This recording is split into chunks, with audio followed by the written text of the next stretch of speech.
So, guys, there was some reporting in the first term about how at the end of it, Trump had this like pay-to-play scheme where if you could find a way to give him some money, then he would find a way to pardon the people that you want him to pardon. There was connections between like a bunch of rappers have this agent and those agents have connections to Ivanka or Jared Kushner. And behind the scenes, there was a lot of movement where it was like, hey, we'll give you money. You got to pardon this rap, Kodak Black, Lil Wayne, all these other people, random people who you would think, why is Trump pardoning this person? It's so bizarre. It's so weird. Well, it's because all he cares about is the money. He is deeply, deeply corrupt. It is insane how corrupt he is. So there was reporting on that in the first term, right? And in the second term, once a week or once every other week, you hear this story of Trump pardoning somebody and you're like, he pardoned who? He pardoned who? What are we talking about here? Never mind 1,200 January 6th rioters. Like over 400 of them were violent criminals. Over 100 of them assaulted cops. Pardons them. Doesn't care. Because he wants you to know if you commit a crime for him, it's not really a crime. I got your back, right? But that's just one example. You've seen the many examples. So we got some new ones for you. Ready? Trump has pardoned Paul Walzac 3 weeks after Paul's mother attended a $1 million per person Trump fundraiser. Oh, this gets worse, y'all. This gets worse. Ready? This guy went to jail for screwing over nurses and doctors at his nursing homes, taking $10 million from their paychecks to buy a yacht. His mom goes to a $1 million per person fundraiser at Mar-a-Lago, and now he's pardoned. These are the people Trump looks after, not you. Guys, this story alone is impeachment worthy. This story alone. He should absolutely be tried, be impeached, be removed from office, and be sent to prison. The corruption is astonishing. They're not even bothering to try to cover their tracks. It is out in the open. He got away with 91 crimes before, so he's going, why shouldn't I commit a 92nd or a 93rd or a 718th? That's where we are with this guy. A judge sentenced Paul Walzac to 18 months in prison and $4.4 million in restitution, declaring, quote, this is what the judge said, there is not a get-out-of-jail-free card for the rich. Trump's pardon indicated otherwise, sparing Walzac from serving even 1 day in prison or paying out any of the $4.4 million. So I never, ever, ever, ever, ever want to hear ever again that Trump's a populist or he's looking out for the working people, right? I never want to hear that. Shut the fuck up. Batya Ungar Sargon, whose whole job is to try to make the Republicans look good and pretend like they support working people. This is the most corrupt shit I've ever seen in my life. This guy is the most elitist criminal motherfucker ever. Stealing money from doctors and nurses to buy a yacht for himself, not paying a penny of his fine. The judge literally saying, just because you're rich doesn't mean you're not going to go to prison. You did something fucking wrong here. There's no get out of jail free card for being rich. Trump comes in and says, you sure about that? You sure about that? All right, but this is just one guy, y'all. This is just one guy. I got more for you. Today. The shit never fucking ends today. Here we go. President Trump is pardoning a former Virginia sheriff convicted of taking $75,000 in bribes. Scott Jenkins was sentenced to 10 years in prison for fraud and bribery charges in March. President Trump blamed his prosecution on former President Biden's Department of Justice, calling it corrupt and weaponized. CBS News Department of Justice correspondent Scott McFarland is following the latest from our Washington bureau. So, Scott, this is not the president's first pardon, far from it, but why does this one stand out? This is going to inflame criticisms that the president is abusing his pardon powers. Oh, gee, I wonder why. People are going to say things about this, bro. Could you? Yeah, gee, I wonder why. Help loyalists and to circumvent juries and judges. The pardon of Scott Jenkins, who was convicted of bribery and fraud by a jury in rural Virginia in 2 hours, is sparing Jenkins from a 10-year prison term. And the pardon was given to Jenkins the day before Jenkins was to report to prison to begin serving that sentence. There are arguments you can make about the case, Lindsay, but what critics of the administration are saying more fundamentally is that this circumvented the entire traditional pardon process itself. Typically, pardon recipients would have to apply, pay some of the restitution they owe the government, show some remorse, have served some of their sentence, have exhausted their appeals. None of that was done by Scott Jenkins. Which, by the way, is an important thing to point out, too. So it's like illegal in multiple ways, but also it goes to show you how much of what we expect of our leaders was literally just a norm. Right? Like, oh, the norms. I used to cringe when people say, what about the norms? I used to be like, oh, fuck the norms, right? That was my feeling at the time.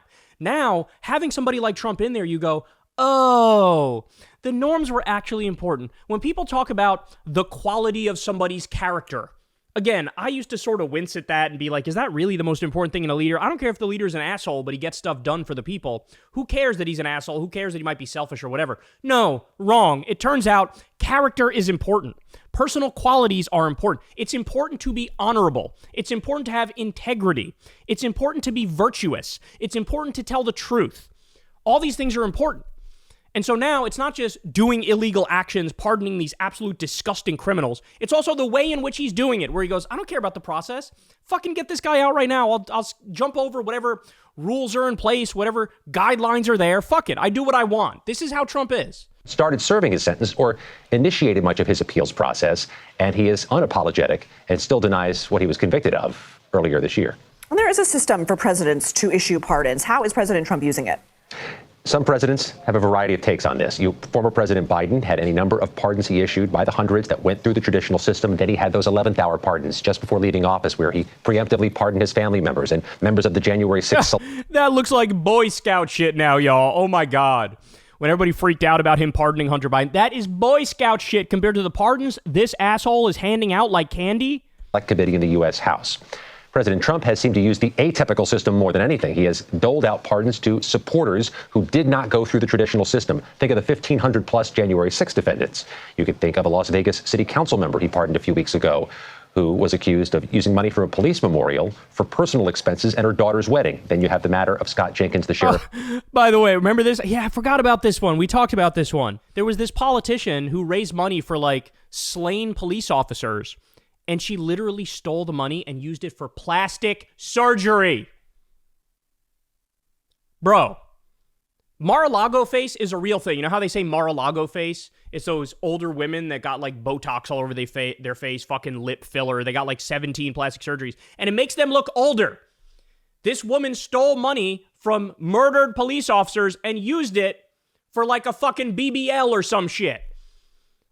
This country is so cooked. Again, literally any given day of the week, Trump does something that is impeachable.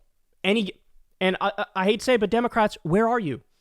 They Trump getting in the White House the second time really broke their brains where they're just frozen. They're just frozen. There's some people who are doing good work. Bernie, AOC, Jasmine Crockett, Maxwell Frost, Tim Walz. There's some, but like, Chuck Schumer, where are you? Hakeem Jeffries, where are you? Why do people have to come to a YouTube asshole like me to hear this information? You should be screaming this from the rooftops. In Virginia, who very proudly wore that red MAGA hat and was a Trump loyalist from the start. We should mention also. By the way, this guy looks like the stereotypical Trump-supporting asshole. So, Scott, that little fucking piglet boy NPR is suing the Trump administration over an executive order that would cut funding for it and PBS. How is this playing out? There are about 300. So they're talking about the cuts to PBS. I got one more on this because I think they talk about like so many of these pardons, bro. Like I literally just completely forgot about because there's so much corrupt shit he does on a daily basis that you're like, it escapes you. All right, listen to this one. President Donald Trump has pardoned yet another loyalist who found himself in hot water with the law. We're talking about former Virginia Sheriff Scott Jenkins. He was convicted on fraud and bribery charges in March, sentenced to 10 years in prison. Well, a jury found him guilty of deputizing businessmen in exchange for cash in his county, but instead, President Trump's pardon power makes Jenkins a free man. By the way, you know it's bad when these news outlets like CBS that are used to doing like the both sidesism and the false equivalence all the time, watch, they talk to a guest in a second, and this guy's like fucking flabbergasted, right? And he brings up, like I said, he brings up other examples too that I forgot about. Social post, Trump called Jenkins a victim of the Biden administration, claiming he was persecuted by the left. He went on to say the former...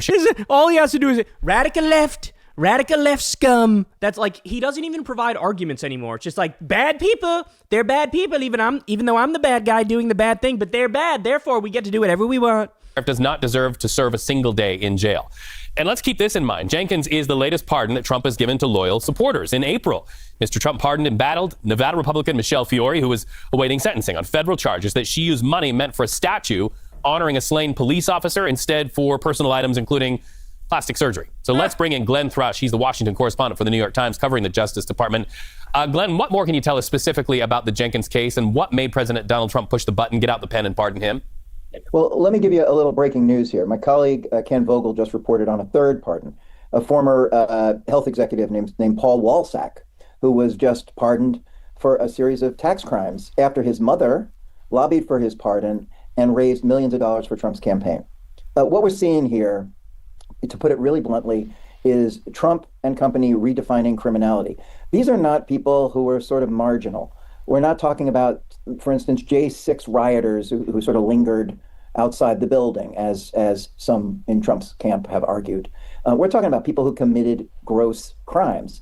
The Culpeper County Sheriff, Jenkins, gave away deputy sheriff's badges for thousands of bucks. There are two FBI, including to two FBI undercover agents. Fiore, as you pointed out, apparently used money that was raised for a statue, a memorial for a fallen police officer for her own personal use. And this guy Walzac, who my colleague Ken Vogel just wrote about, used tax proceeds, stuff that was supposed to go to the government, to fund this extravagant lifestyle. So be very clear here. The President of the United States, who ran on a law and order platform, is essentially saying these are people who committed crimes, but they didn't commit crimes because they were loyal to me in one way or another.